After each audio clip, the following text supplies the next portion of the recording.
Svetog Vasilija Ostroškog Gospod je odredio za posebnu misiju, za pomoćnika i iscijelitelja svih nevoljnih i bolnih, koji sa čvrstom vjerom i ljubavlju dolaze i pristupaju mu kao velikom čudotvorcu i Božijem ugodniku.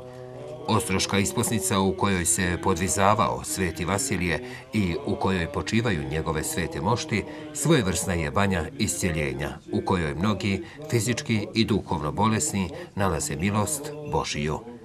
Svetiteljevom iscijeljujućom snagom odavde se svojim kućama vraćaju zdravi i dušom i tijelom. Ne mogu se izbrojati čudesa koja je Gospod preko njega učinio. Jedno od njih je i iscijeljenje petogodišnjeg dječaka kod kojeg je bio dijagnostikovan tumor. Prognoze ljekara nisu bile ohrabrujuće. Dolazak pred Ostroškog čudotvorca sve je promijenio.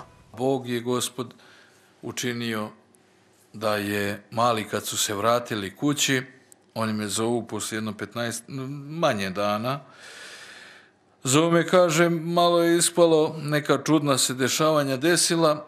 Ljekari prije nego što će da izvrše nad njim taj hirurški zahvat, nisu ovom prilikom snimanja sada još prije samog početka rada da tačno lociraju gdje se nalazi, kako se razvilo to tkivo. Nisu našli nikakvu malignu izraslinu ili bilo kakvu pojavu na mozgu.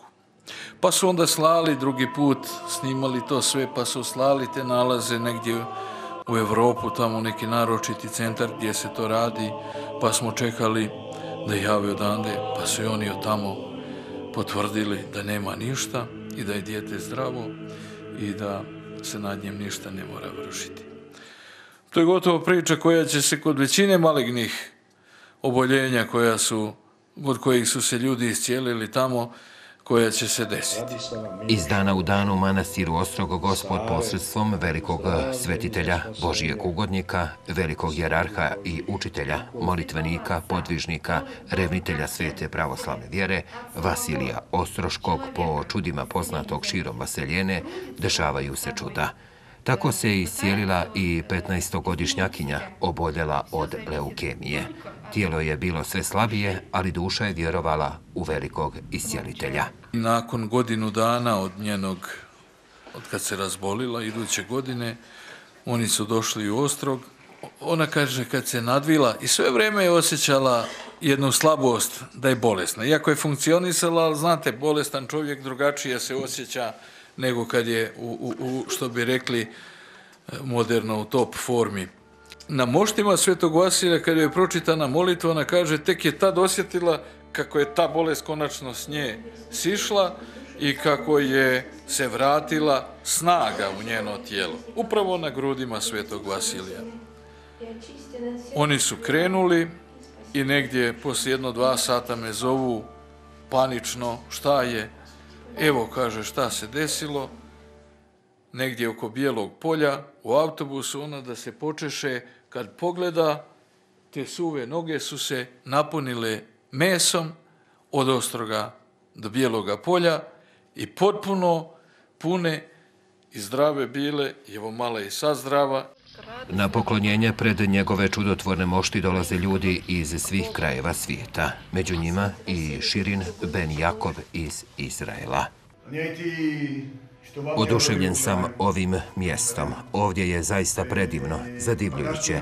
Došao sam jer sam od jednog jermenskog monaha čuo da je ovo sveto mjesto.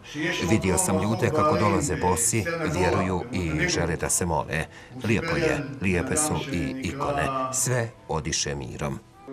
Njegovo sveto tijelo nepodložno je zakonu truljenja, već više od 340 godina. Crkvica u kojoj leže mošti Ostroškog čudotvorca ispunjena je mirisom koji zadivljuje svakog poklonika. Činjenica o netruležnosti tijela ovog velikog svetitelja predstavlja fenomen za sebe, koji mi hrišćani nazivamo čudom. Ovaj se fenomen jedino može shvatiti i objasniti svetim životom.